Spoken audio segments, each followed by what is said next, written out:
자, 이번 학기에는 신조학을 우리가 살펴봅니다. 지난 학기에 우리가 기독교 강요를 살펴봤는데 2권을 했죠. 그래서 사실은 1권과 3권을 계속 해야 되는데 내용들이 엄청 좋은데 다음 기회로 미루고 이번 학기에는 우리가 신조학을 살펴봅니다. 제1편 신조학인데 첫 번째로 신조의 명칭과 정의입니다. 신조라는 단어는 라틴어 크레도에서 온 말로서 나는 믿습니다 라는 의미로 정의할 수가 있다. 그래서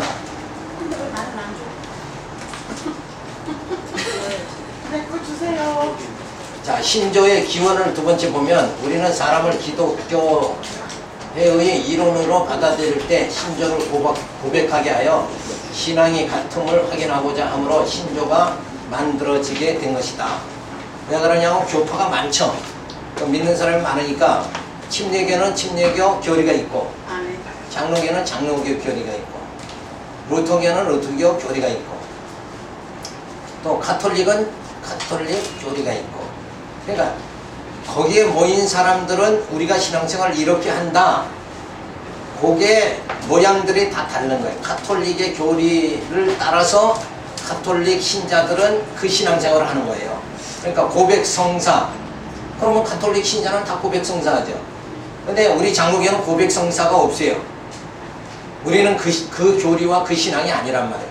그러니까 거기에 따라서 이렇게 달라지는 거예요. 그래서 그동안의 역사상에 참 많은 그 신조들이 엄청 많이 만들어졌고, 그래서 그 수많은 신조들 가운데 그래도 이름 있는 신조들만 앞으로 16페이지까지 거론을 쫙 해나가요. 이런 뭐 스위스 신조, 엘직 신조, 무슨 신조, 에큐메니컬 신조 뭐 이런 식으로 막 생겼죠. 그래서 그것들을 이제 일괄적으로 다 해석은 우리가 그 역사를 우리가 살펴보고 또 그 신조의 특징들을 조금씩 다 자세하게는 우리가 할 수가 없어요. 조금씩 이렇게 거론을 해보고, 야, 이런 신조들이 이렇게 있었구나 살펴보고 난 다음에 우리 신조학에서 주로 다루는 것은 웨스트민스터 신앙교리입니다. 고백을 우리가 앞으로 제1장에서는 무엇을 말하고 이렇게 해가지고 우리 조직신앙하고 거의 비슷하죠. 신관, 인간관 뭐 이렇게 해가지고 다 기독론 쭉 이렇게 또 이 교리에서 그렇게 만들어 쭉 나가집니다. 그걸 세부적으로 우리가 앞으로 살펴보면서 우리의 신앙을 나도 이렇게 믿는다 하는 것을 갖다가 확립을 정확하게, 그래서 요 부분에 불확실한 그런 데가 생각을 가졌다 그러면 우리가 이 말씀을 교리를 살펴보면서 우리 장로교의 교리, 웨스트민스터 교리가 얼마나 정말 우리가 믿음직스럽고 또 그 신앙을 가져야 되는가, 이런 걸 우리가 앞으로 살펴보도록 하겠습니다. 자, 그래서 신조는 믿음보다 앞서는 것이 아니다. 믿음을 전제로 한다. 자, 신조보다 높이 있는 거, 위에가 뭐냐면 성경입니다. 그러니까 성경에서 나타나는 그 모든 신앙, 믿음을 나는 이렇게 믿는다 하고 만들어지는 게 뭐예요? 신조란 말이에요. 또 신학이라는 게 뭐예요? 성경에서 학문적으로 우리는 이렇게 생각한다 하는 게 신학입니다. 그래서 신학에서 조직신학의 실론, 뭐 인재론, 기독론 이런 것이 성경에서 다 거기서 나오는 거예요. 그래서 성경을 정확하게만, 성경에서 하나님의 어떤 분이신가, 성경을 통해서 신관이 정립이 딱 돼버리면 조직신앙은 이미 마스터해버리고 마는 거예요. 자, 일례로 예배소가 있죠. 예배소는 교회론을 말하는 거예요. 예배소만큼 이 땅에서 진짜 교회론에 대해서 기록한 글 중에 예배소만큼 훌륭한 건 찾을래야 찾을 수가 없어요. 수많은 박사들이 태어났죠. 나타났지만 예배소의 이 이론 체계만큼 훌륭한 그런 논리는 지금까지 나타나질 않았어요. 그래서 예배를 통해서 교회론을 깨달으면 조직신앙의 교회론은 이미 마스터 해버리고 말이에요. 그러니까 성경에 모든 나타난 것을 이제 학문적으로 이렇게 정리를 해 나가는 거, 그게 신학이다. 이렇게 봐서 가장 성경의 권위가 신학의 권위보다 위에 있다. 이렇게 생각을 하셔야 돼. 그러니까 다시 말하면 뭐예요? 모든 인간의 학문보다 하나님의 말씀이 제일 위이다. 이렇게 생각하면 틀림이 없는 거예요. 그래서 하나님께서 창세기에 보면 빛이 있으라 하신 대로 빛이 있었다. 그 하나님의 말씀으로 모든 게 이 시간 세계가 진행되어졌다. 이렇게 생각하면 거기서 하나님은 이런 분이시다. 나는 하나님을 이렇게 믿는다 하는 것이 뭐예요? 신조라는 거죠. 왜냐하면 사람이 많으니까 아브라함의 믿음이 다르고 이삭 또 성경에 많은 인물들이 나타나죠. 그 신앙들이 전부 지금 다르잖아요. 그러니까 하나님은 한 분이신데 그 하나님을 믿는 사람은 여러 사람이란 말이에요. 그러다 보니까 자기 개성대로 또 자기가 바라보는 관점대로 이렇게 해서 다양하게 그 표현이 될 수밖에 없는 거죠. 그래서 거기에 따라서 나는 이렇게 믿는다 하는 게 신조다 하는 것을 우리가 살펴봅니다. 그래서 항시 신조는 믿음보다 앞서는 것이 아니라 믿음을 전제로 한다는 거예요. 신조는 그리스도의 물음에 대한 인간의 답변이다. 베드로의 신앙 고백, 주는 그리스도의 하나님의 아들이십니다 라는 고백이 신조로 발전하여 세례의식과 관련하여 삼위일체의 형태를 갖추면서 나는 성부와 성자와 성령을 믿는다라고 다른 항목들이 추가되면서 여러 형태의 신조가 나타나게 되니 서방교회는 사도신조, 동방교회는 니케아 신조라는 명칭을 가지게 된다. 그러니까 신조라는 게 어렵게 생각하지 말고, 그 사도 바울은 성경에서 그렇게 말하죠. 네가 믿는 도가, 자기가 믿는 도에 따라서 행동해야 된다. 어떻게 믿느냐? 그리스도의 도에 따라서 우리가 신앙생활을 해나가는 거죠. 그러니까 그 도가 무엇이냐? 자기가 가진 도가 어떤 형태냐에 따라서 그 삶의 자체가 달라진다. 신앙의 표현이 달라진다. 그래서 이 신조라는 것도 진짜 바른 신조가 무엇이냐? 이것은 바로 신앙이 삐뚤어지지 않고 바르게 세워질 수 있는 그 틀을 갖춰주는 게 신조다. 이렇게 우리가 생각하면 됩니다. 그래서 이제 신조는 여기 말한 대로 베드로의 고백이죠. 주는 그리스도의 살아계신 하나님의 아들이십니다. 이게 신조예요, 사실은. 그러니까 우리가 신앙 고백하죠, 예배 시간에. 근데 사실은 베드로의 고백만 해도 되는 거예요. 주는 그리스도의 살아계신 하나님의 아들이십니다. 그러고 아멘하고 끝나도 되는 거예요, 사실은. 그런데 우리의 신앙 고백에 보면은 여러 가지가 성부 하나님은 어떻게 생각하고 예수님은 어떻게 생각하고 이런 게 다 이제 첨가돼서 이렇게 문장이 길어지는 거다. 세 번째, 신조의 권위입니다. 신조는 성경과 동등한 것이 못되고 성경에 종속된다. 인간이 만들어진 신조 중 최상의 것은 계시된 진리에 가장 가깝고 진리를 올바르게 해설한 것이다. 성경은 완전하고 무오하다. 그러니까 성경 안에서 성경을 우리는 이렇게 생각한다 하고 풀어서 만들어진, 그래서 성경을 통해서 우리는 이렇게 신앙생활을 해야 되겠다, 이렇게 틀을 갖추는 게 신조라는 거죠. 그러니까 카톨릭이 다르고 장로교가 다르고 침례교가 다르고 루터교가 다르다. 그 교리에 따라서 그 신앙의 형태가 다 카톨릭 다르고 장로교 다르게 나타난다. 그러니까 신조라는 것도 중요하죠. 그러니까 그 사이비 교주들, 이단들은 자기들의 그 교리를 만들잖아요. 신천이신지 이만희는 내가 누구라고 그래요? 예수다. 그 교리를 만들어가지고 우리에게 이끌어 나가는 거예요. 거기 가면 다 그 교리에 의해서 살아간다 이거예요. 그죠? 그러니까 이 교리라는 것도 진짜 성경에 맞느냐 부합하느냐 이게 정확하게 되어져야 된다 하는 것을 알 수가 있잖아요.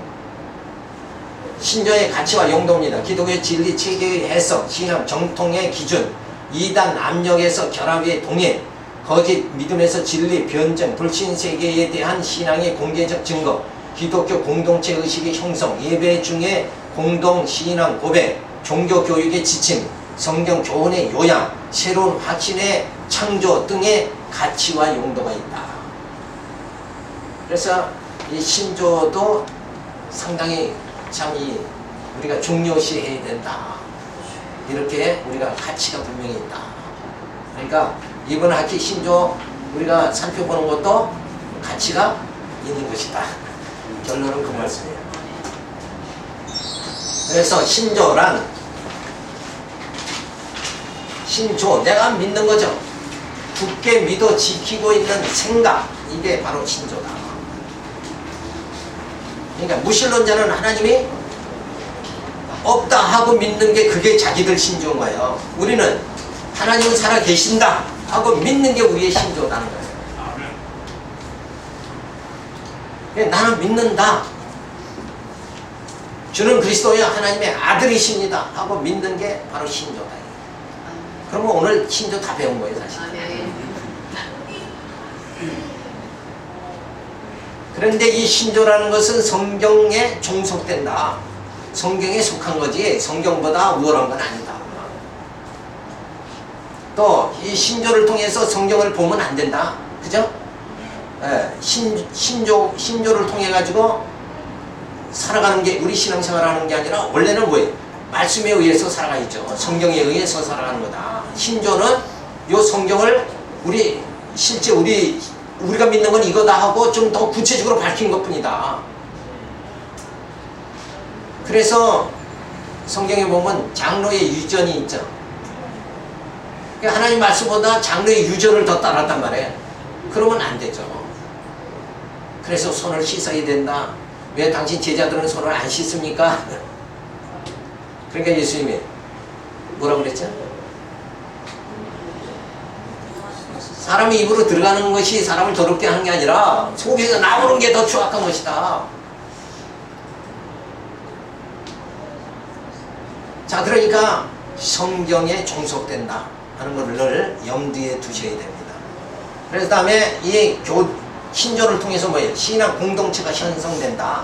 가톨릭 신자는 가톨릭대로, 루터교는 장로교는 장로교대로 이렇게 그룹이 형성된다. 왜? 믿는 게 같으니까. 그래서 동역자라는 말은 같은 신앙을 가지고 산다. 그죠? 이런 의미를 가지고 있는, 같은 일을 한다.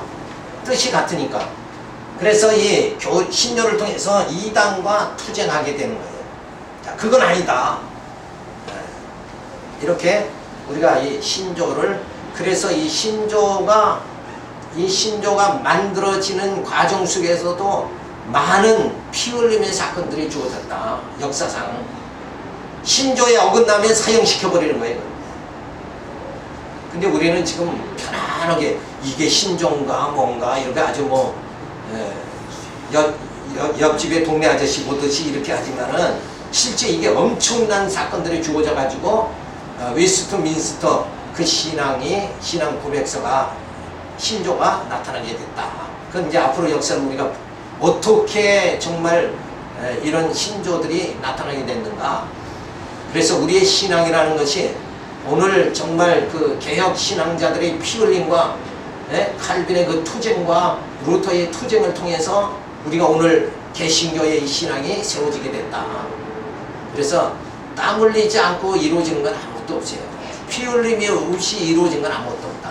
이런 걸 생각할 적에 이 신조도 정말 우리가 좀 소중히 여겨야 된다. 이런 생각을 좀 해야 됩니다.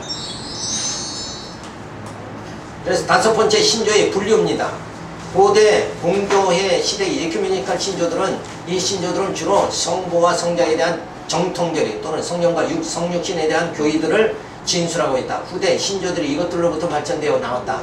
사도신종, 니케아 신조, 칼리톤 신조 등이 있다. 그러니까 이 신조들은 자꾸 이렇게 세워지는 과정 속에서 그 변론이 계속 주어져요.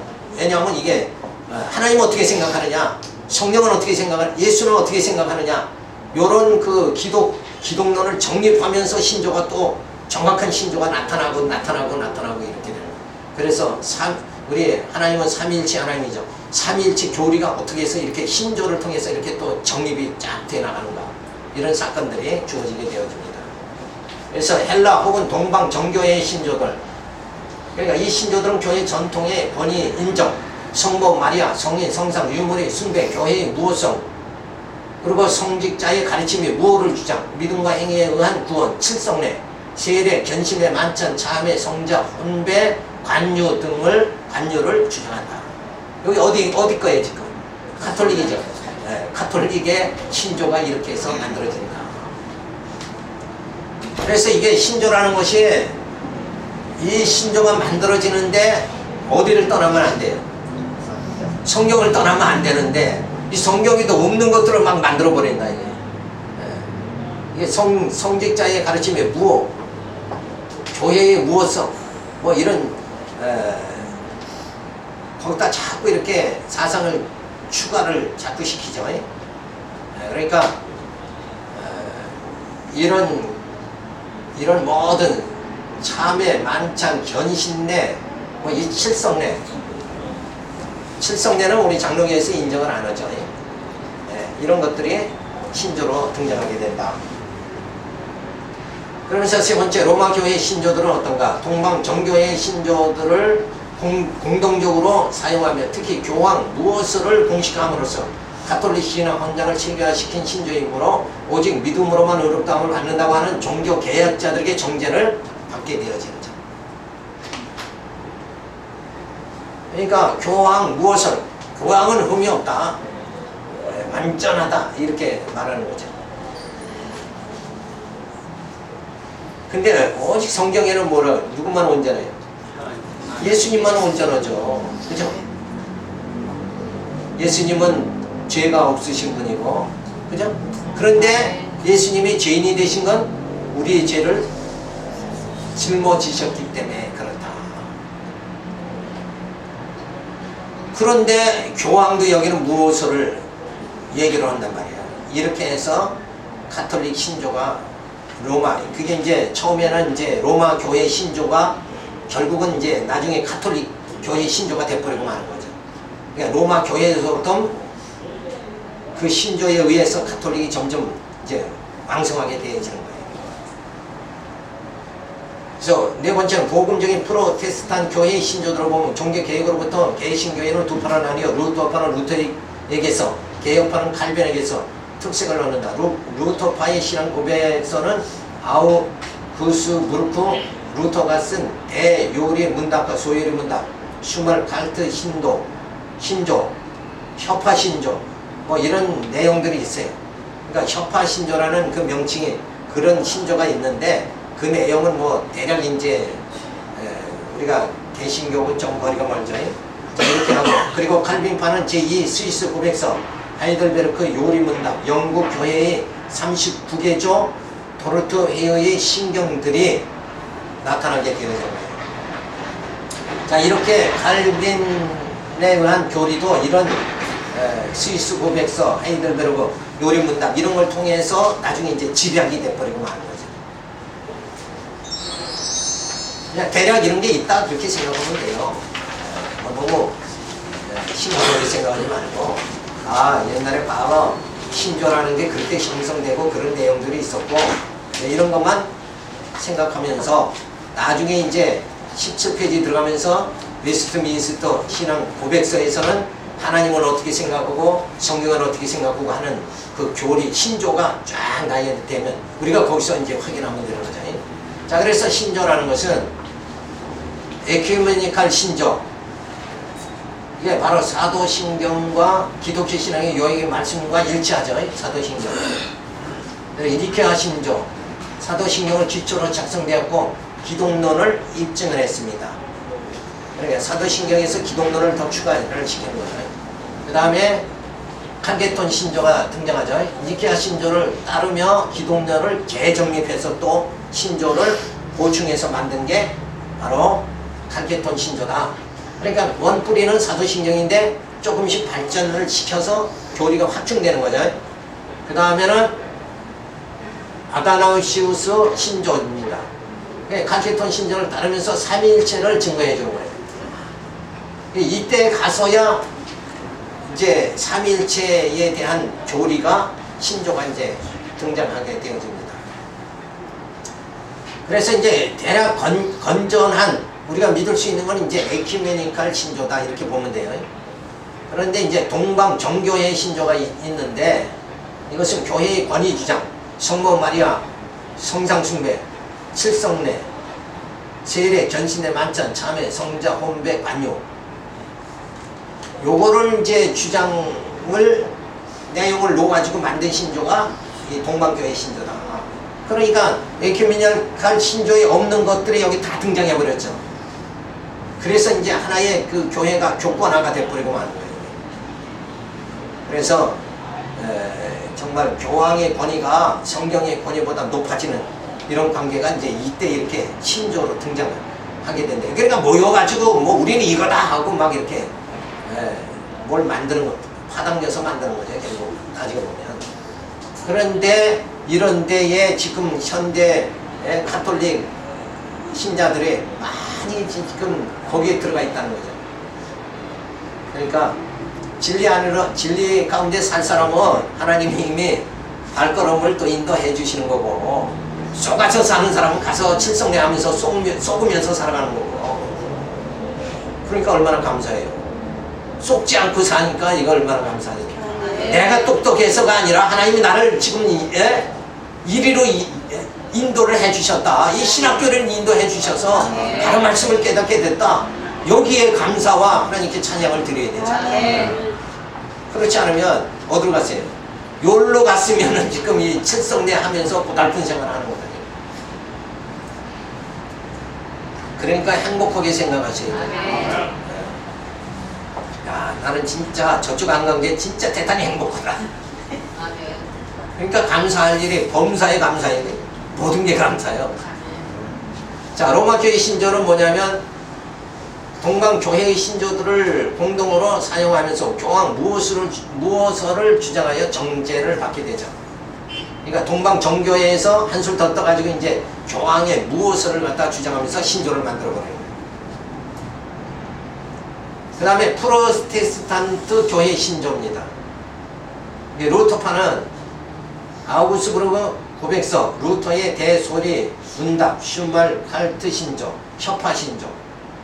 뭐 우리가 이 내용은 다 여기서 뭐 시간 없어서 못 보지만은 어쨌든 루터파의 이런 신조가 만들어졌다.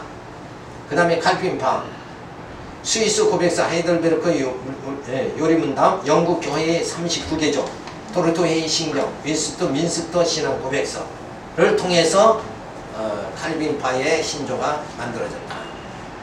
그래서 이런 신조들은 이제 칼빈파에, 여기는 루터파에 속했다. 그래서 이제 더 루터파보다는 이제 칼빈파에서는 뭘 강조하느냐? 하나님의 작정, 하나님의 섭리, 이런 분야를 더 강조해서 만들어지게 되어집니다. 자, 이 편의 에큐메니칼 신조를 우리가 구체적으로 살펴보면, 에큐메니칼 신조는 사도신경, 니케아 신조, 아다니우스 신조가 포함되죠. 여기서 사도신경은 사도들과 교훈에 대한 매우 적합한 대중적 요약이며 신약성경 정신과 잘 조화되는 신조다. 그 다음에 성격과 가치는 사도신경은 요약된 교리를 논리적으로 진술한 것이 아니라 살아 움직이는 사실과 구원을 가져다주는 진리에 대한 신앙의 고백이다. 사도신경 속에 들어있는 모든 사실들과 교리는 신약성경과 전적으로 부합된다. 우리가 이제 늘 예배시 하는 사도신경을 말하는 거죠. 이 신앙 고백이 우리 신앙이죠. 니케아 신경이 주 325년에 만들어지는데 작성 배경은 기독교 교회가 역사상 처음으로 범교회적인 회의를 열어 작성하고 채택된 신경으로 전 세계적으로 권위를 인정받은 최초의 신조이다. 이 신경은 삼위일체의 교리에 대한 논쟁이 시작되면서 교회의 공동 고백을 확정하는 것이다. 그래서 당시에 그리스도의 신성을 부정했던 이단자 아리우스를 물리친 사건이 바로 주어진 게 니케아 신조 때다. 그래서 아리우스는 예수는 다만 사람이었는데 처녀에서 나와 하나님의 영을 받아서 하나님의 아들이 되었다고 주장한 것이다. 예수는 세례를 받으실 때 비둘기같이 성령을 받아서 이후 기적을 행하여 부활의 생명의 신이 되었다고 하는 신성을 부정하는 이단 사상이다. 그러니까 결국 예수님은, 우리가 믿는 예수님은 하나님의 아들이시다. 이렇게 하나님과 본체시다. 그는 하나님의 신이다. 이렇게 믿는데, 이는 이제 여기 말한 대로 그 세례 받을 때 그 성령이 하나님의 영이 함께해서 그가 하나님의 아들이 된 것이다. 하나님의 아들이라는 것을 믿어도 결국은 과정이 다르죠. 과정이. 우리는 본래 하나님의 아들이다 이렇게 믿는 거고, 여기 아리우스는 뭐예요? 그는 원래 인간인데 그 성경을 받아가지고 하나님의 아들이 됐다 이렇게 말하는 거예요. 뭐가 다른지 알겠죠? 그리고 처녀에 나 하나님의 영을 받아서 하나님의 아들이 됐다 이렇게 말하는 거예요. 그러니까 본래 하나님이 아니라 영을 받아서 하나님의 아들이 된다 이렇게 말하는 거예요. 그러면 지금도 또 무슨 하나님의 영을 받으면 또 하나님의 아들이 또 나올 수 있죠. 그렇게 되는 거란 말이에요. 그러니까 맨날 내가 예수다 하는 사람이 수없이 나타나는 거예요. 신천신지 이만희도 자기가 하나님의 영을 받아서 내가 예수다 그렇게 말한다. 그 교리는 그렇게 나와요. 거기도. 그러니까 여기 이때나 지금 이만이나 이 시대나 똑같아. 사람은 시대가 자꾸 가도 이단은 똑같은 형태로 나온다니까 다르게는 안 나오는 거예요. 사탄이 늘 그렇게 주장하는 거죠. 자, 그래서 세 번째 니케아 콘스탄티노플 신경 주 381년에 주어지는데, 작성 배경은 뭐냐면 번신경은 니케아 신경을 좀 더 보완한 것이다. 니케아 신경은 콘스탄티우스 황제가 종교적인 분쟁으로 인한 로마 제국이 분열할까 염려하여 공의회를 소집함으로써 니케아 신경이 만들어지게 되었고, 이로써 정통파가 일단 승리하긴 하였지만 실제에 있어서는 아리우스가 교회에 다시 복귀하고, 이때 콘스탄티우스 황제의 뒤를 이은 콘스탄티우스가 정통 교리를 강경하지 않음으로써 아리우스파는 더욱 득세하게 되면서 정통과 우두머리 격인 아다니우스를 5번이나 출교를 당해야 하는 수모를 겪게 하였다. 결국 150명의 동방교회 감독들이 모여 공의회를 가짐으로써 다시 정통파가 승리하게 된다. 그러니까 결국 이제 그 로마 황제가 이제 기독교인의 힘을 입고 황제가 되죠. 우리 초대교회 그 역사 봤잖아요. 여기는 뭐 안 배우지 않은 분도 있겠지만은, 거기에 보면 황제가 기독교인들을 등을 업고 황제가 돼요. 그런데 기독교인들이 이게 분열해버리면 자기 정치 기반이 무너져버리고 마는 거예요. 그래서 황제의 힘에 의해서 이 신조가 만들어지게 되는 거예요. 회의가 소집되고 만들어지는 거예요. 그런데 이제 그 다음 황제는 또 아리우스 편을 또 들죠. 그래 보니까 거기가 또 아리우스가 이제 득세를 또 하는 거예요. 그러면서 오히려 정통파 우두머리 격인 아다니우스가 막 감옥에 갇혀버리는 역사가 5번이나 감옥에 끌려가는 거예요. 그러니까 어둠의 세력이 득세하니까 빛의 자녀들이 또 핍박을 받는 거예요. 이런 엄청난 어려움 속에서 신조가 만들어졌다는 걸 우리가 볼 수가 있잖아요. 그래서 내용은 뭐냐, 그리스도의 완전한 신성을 부정하는 아다니우스와 아폴리우스의 주장을 배격하고 성령의 피조선을 주장하는 마케도니우스의 이론을 반박하여 물리친다. 이 신경은 사도신경은 니케아 신경을 합친 것 같이 되었는데, 이로써 삼일체 교리가 확고히 서가게 되었다. 이때 동서교회들에게 세례 문답을 위한 신앙 고백으로 사용되었고, 기독교는 로마의 국교로 선포되고 모든 이교도들을 배척하기 시작한다. 그래서 이때에 이제 그 삼일체 교리가 확립하게 되어진다. 그래서 예수는 그냥 인간일 뿐이다. 예수는 하나님의 아들이다. 이런 이제 막 격한 논쟁이 막 벌어지고, 그런 과정들을 통해서 삼위일체 교리가 확정이 되어지게 됩니다. 그래서 네 번째, 칼게돈 신조 451년을 보면 작성 배경이 그리스도의 신성에 대한 논쟁이 종결되자 이번에는 그의 신성과 인성이 어떤 관계를 가지느냐 하는 것이 사람들의 관심의 대상으로 떠오르게 되었다. 이제는 삼일체 교리가 확정되고 보니 기독론에 대한 오류를 바로잡아야 할 시점이 이런 것이다.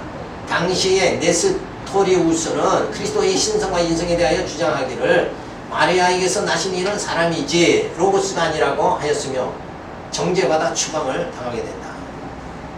예수는 목수의 아들이다. 그러니까 이 성경에도 예수님께서 바리새인과 사두개인이 오는 것을 보고 저들이 본다고 하니까 죄가 그대로 있다.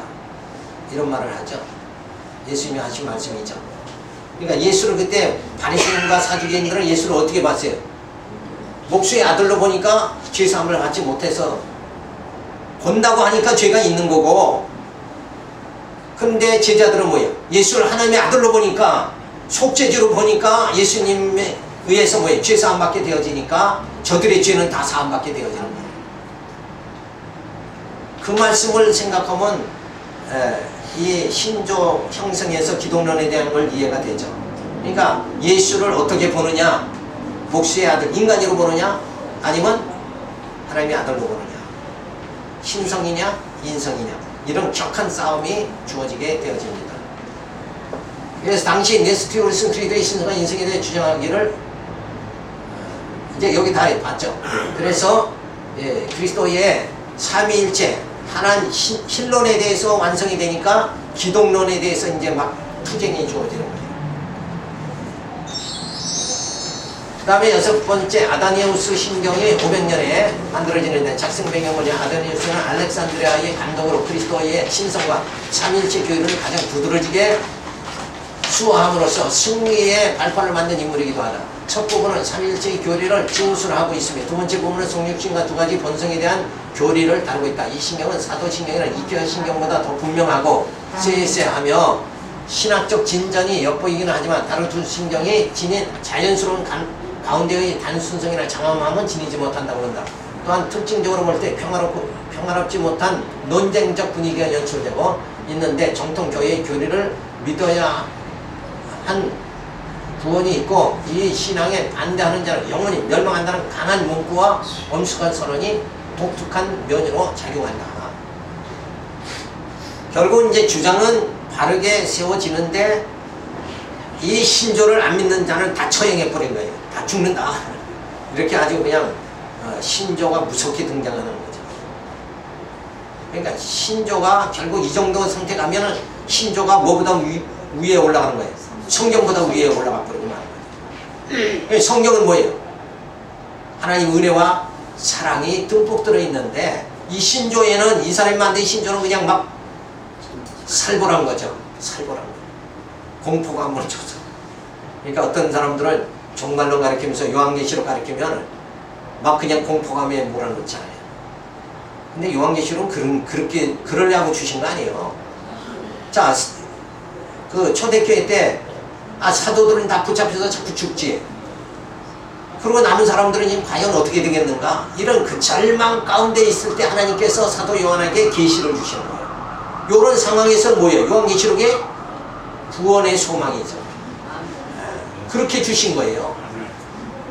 그래서 이제 마지막에 모든 짐승, 음녀 권세 다 누가?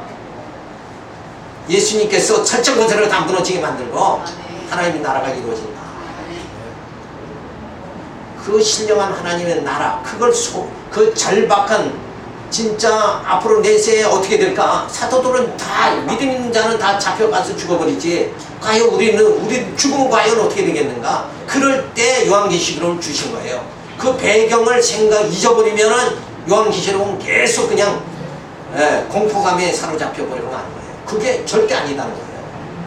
하나님 말씀은 우리에게 구원의 소망을 주신다. 기쁨을 주시는 거예요. 그래서 절박한 상황 속에서 우리는 육체를 가졌으니까 내세를 못 보잖아요. 앞으로 장차 이루어질 마지막 때 되어질 일들을 우리는 모르잖아요. 육체니까. 그러니까 앞으로 이루어질 하나님의 그 모든 계획, 마지막 때에 들릴 이것을 가르쳐 줌으로 인해 가지고 그 핍박 속에서 믿음으로 승리하게 만드는 거예요. 기독교의 승리를 이끌어가는 것이 바로 승리가 보장됐다 하는 내용이 뭐예요?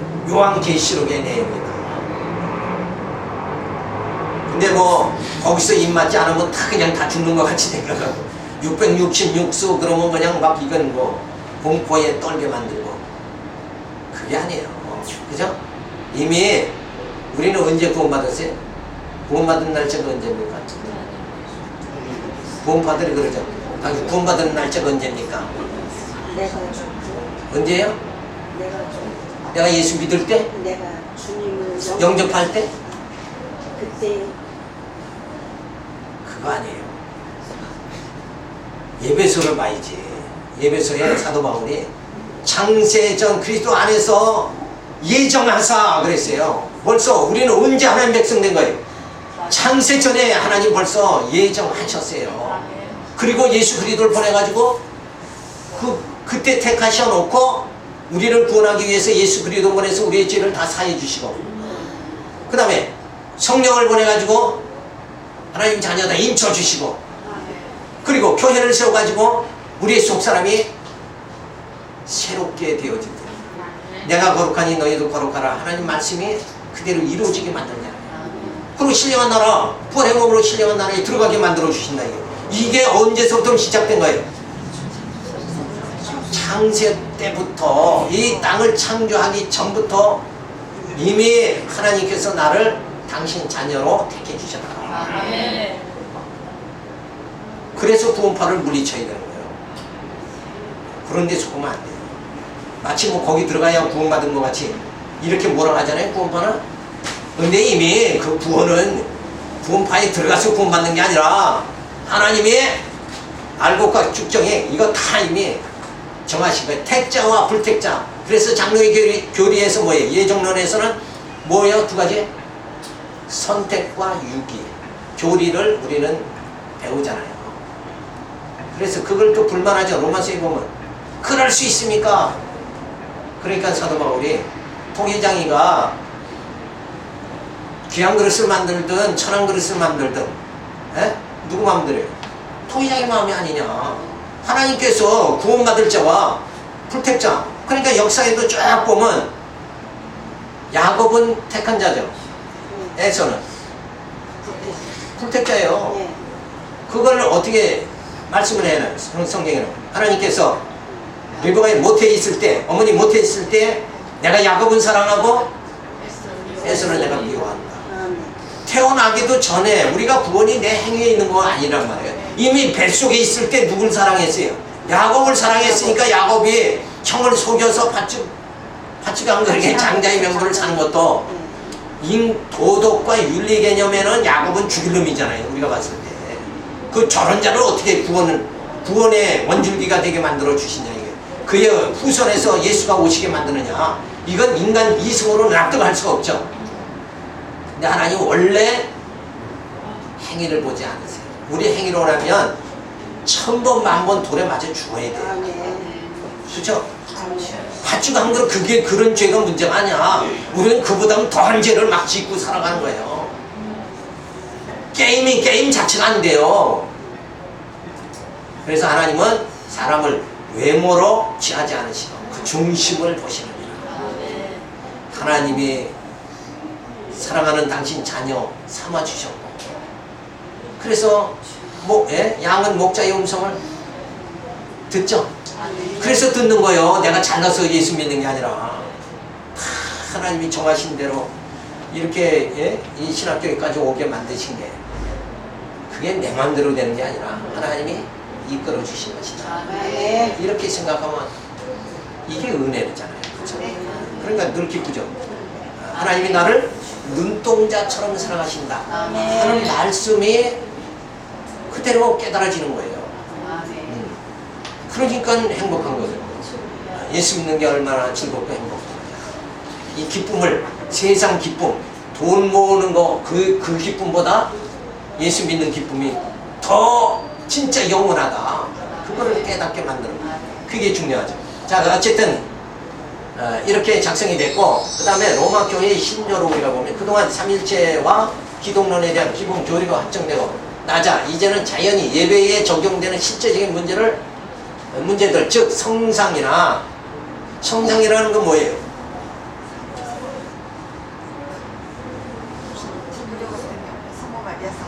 그렇죠. 그 가톨릭 성당에 가면은 막 벽에다가 뭐 이렇게 막 이렇게 돼 있죠. 마리아상으로부터 뭐다 이렇게 막 꾸미죠. 천정에 막 이렇게 보면 얼마나 요란해요. 그런 것이 다 성상인 거예요. 그러니까 요 성상은 사실은 뭐예요? 그 무속 종교에서 보면은 막 불교나 이런 데 보면 막 그냥 뭐 지하 대장군 뭐 이렇게 만들어 놓은 것 같이. 거기에 두려움으로 그냥 벌써 그냥 가자마자 눈 부락뜨고 있는 상을 보면 그냥 벌써 기가 죽어버려. 그래서 성당에 가면 그 엄청난 그거에 그만 딱 기가 죽는 거예요. 그런데 진짜 우리는 말씀의 권위 앞에 그 말씀에 나타나는 그 하나님의 사랑의 강권함에 우리가 하나님 앞에 순복하는 자가 되어야 된다. 그렇죠? 그게 놀라운 거란 말이에요. 그러니까 어떤 뭐 보이는 그림에 의해서 준역드는 것보다 우리는 그 하나님의 사랑, 사도 바울은 그랬잖아요. 예수의 칼이나 기근이나 그 무엇이라도 예수 그리스도의 사랑에서 나를 끊을 자가 없다. 그 사랑이 나를 강권하게 되는 거예요. 이게 지금 뭐 성당에 딱 그림 막 그려놓고 막 형상해놓고 거기에 위압감에 눌려가지고 예수 믿게 하고 신앙생활하게 하고, 요거는 아주 이 유치원생이 하는 노릇이나 똑같다. 애들 사탕 주면 야 가자 그럼 끌려가는 거는 똑같은 거다. 진짜 그 하나님을 우리가 깨닫는 거예요. 그 하나님의 사랑 속에 듬뿍 들어가서 그 하나님의 사랑이 아니면 내가 견딜 수가 없습니다. 그 사랑의 감격 속에서 정말 신앙생활이 나타나야지, 이런 성상에 의해서 신앙생활하면 안 된다. 아멘. 그걸 개혁한 것이 뭐예요? 루터, 칼빈이 개혁한 것이다. 그럼 우리는 그쪽으로 돌아가면 안 되죠. 다시 돌아가요. 우리 그 개신교는 뭐 없잖아요, 그렇죠? 네. 자, 그래서 이제 그 1215년 나테란 공회에서 성찬에 대한 논쟁의 결과 화채설을 채택한다. 화채설이 뭐예요?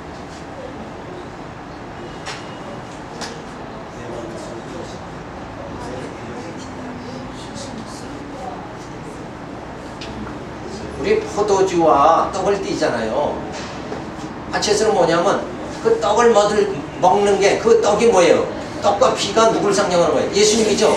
그 떡을 먹을 때 예수님의 살이 내 살이 되고 예수님의 피가 내 피가 된다. 이렇게 주장하는 거란 말이에요. 화채설이라는 게. 화된다는 거예요.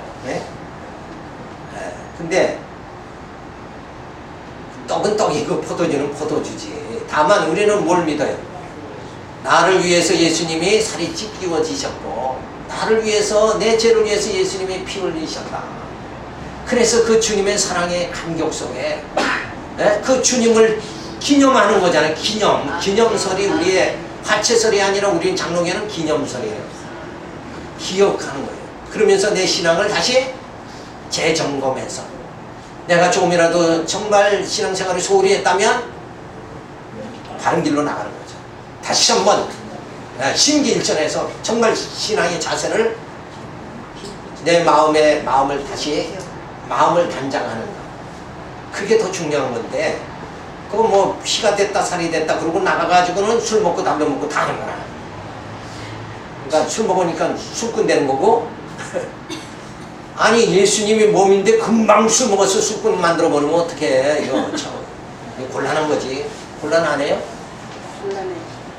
곤란할 정도가 아니라 그건 진짜 무식한 거지. 자기가 자기를 속이는 거지. 그게 사도 바울이 말한 대로 헛된 철학에 속임수에 속지 말라. 아멘. 예수의 몸이 만들었으면, 그죠? 포도주 떡을 띠고 예수 몸 만들었으면 며칠이라도 좀 근신해야지. 금방 술 먹고 술꾼 돼버리면 되냔 말이에요. 근데 그걸 견디지 못하는 게 인간의 속성 아니냐 이거요. 아멘. 그 유혹을 못 넘어가는 게 인간의 속성 아니에요? 근데 그 사랑을 주님의 사랑을 깨달으면 술 먹던 사람은 술을 끊고, 그죠? 담배 먹던 사람은 담배 끊고. 그러니까 몸이 어떻게 돼요? 더 깨끗하게 되지. 네. 우리 몸을 더 깨끗하게 보존하게 된단 말이에요. 오히려 그게 정당한 건데, 이 뭐 엉뚱한 화채소를 주장해가지고 그거 먹고 그 다음에는 나가서 할 짓 다 해버리고 이런다 그러면 화채소 자체가 뭐예요? 저건 잘못된 신조다 이렇게 볼 수밖에 없는 거죠. 그래서 1439년 연합신조에서는 화채소를 제휴하기하고 칠성례, 즉 세례, 견인례, 입교 예식, 성찬, 고해성사, 종부성사, 사제의 서품, 결혼을 채택하게 된다. 그래서 이때 당시에 이제 뭐예요? 고해성사가 등장하는 거예요. 그러니까 교황은 흠이 없는 무호설, 교황 무호설. 교황은 흠이 없으니까 교황이 임명하는 뭐예요? 신부, 사제도 무죄하죠. 그러니까 거기 가서 고백하면, 그리고 내가 성부와 성자와 성령의 이름으로 내 죄를 사하노라. 그러면 이제 사해야 됩니다. 이런 그 애들 장난하는 거, 이런 게 이제 이때 당시에 생겨났다. 1870년 바티칸 공의에서는 마지막 신조로 교황 모스를 공식하였다. 외경을 정경에 포함하고 원죄에 대한 교리 행위로 인한 친의 문제, 화채설, 일곱성례 산자 죽은 자를 위한 희생 미사, 고해 성사, 사제직의 절대권, 면옥, 면제부, 교황권에 대한 복종, 동정녀, 마리아의 무죄 잉태설, 교황 무엇을 신조로 채택하게 되어진다. 그러니까 죄 짓는 건 이때 다 죄를 다 진 거야. 죄란 죄는 여태 다 진 거예요. 근데 그 죄를 계속 지금 유전되고 있죠. 계속 지금. 그러니까 지금 그게 문제예요. 그런데 장로교는 부패했다 그러고 또 요 깨끗하다 그러고 이쪽으로 간다니까, 가톨릭으로. 뭐가 깨끗해? 깨끗하긴. 그렇죠. 이 엉터리 없는 그런 집안을 뭐라 그래요? 콩가루 집안. 콩가루 집안으로 간단 말이에요. 그러니까 참 이게 문제라 이거예요. 그러니까 우리가 진짜 이 진리를 우리가 더 드러내고 사수해서 그렇게 카톨릭하는 자들을 막아야죠. 그러니까 견고하게 우리가 먼저 진리 안에 서야 된다. 진리로 무장해야 된다. 그래서 확고한 신조, 교리가 우리에게 있어야 된다. 그런 것을 우리가 살펴볼 수 있죠. 자, 마리아 숭배상은 처음에는 성자 때문에 여인이 존경을 받다가 나중에는 성자보다 여인이 더 높은 존경과 경배를 받는다. 성모 마리가 예수님보다 더 높아져. 가톨릭 하면 성모 마리아 예수 믿는 것보다 그거 더 위에 올라가 있다. 자, 그래서 영원한 성자는 세상을 멸망하려는 진노의 모습으로 마리아는 어머니로서 성자의 보험으로부터 세상을 중재, 강구, 구속하는 권한이 있는 의미로 담은 중보자로 표현되었다. 마리아도 중보자다. 이렇게 나온 거죠. 마리아는 뭐 인간이잖아요. 자, 그러니까 이런 엉터리 없는 신조를 만들어가지고 결국 죄를 계속 짓는 게 저들의 모습이다. 그래서 우리는 정말 그런 외형적인 인거보다도 말씀을 깨달으면서 우리의 속사람이 거룩해진다. 그러니까 진짜 거룩은 뭐예요? 이 겉사람을 자꾸 이렇게 추구해봤자 아무 소용없는 거예요. 우리 말씀으로 내 속에 있는 뭐가 없어져야 돼요? 죄성, 육신의 소욕이 소멸되어야 돼요. 그래서 성령의 소욕으로 정말 가득 차서 하나님의 형상을 닮아가서 부활의 몸, 신령한 몸을 입고 신령한 나라에 들어가는 우리 모두가 되기를 바랍니다. 기도하겠습니다. 할렐루야, 감사를 드립니다. 주신 말씀을 저희들이 더 살펴보면서 그릇된 것이 어떤 것인가, 죄악의 길이 어떤 것인가, 인간이 얼마만큼 부패할 수 있는가, 인간이 얼마나 잘못된 신조를 만드는가, 이런 걸 살펴보면서 우리의 신앙을 다시 한번 점검하고 또 확고히 하고 이 진리를 위해서 투쟁하며 살아갈 수 있도록 주신 사명 감당할 수 있도록 적어주시고 역사하여 주시옵소서. 감사하고 예수님의 이름으로 기도드렸습니다. 아멘. 수고하셨습니다. 네. 수고하셨습니다. 다이아나 여기 여기서 또 있어야지. 저는 모른다고 했잖아요. 네? 모른다고 했는데 자꾸 제가 모르고.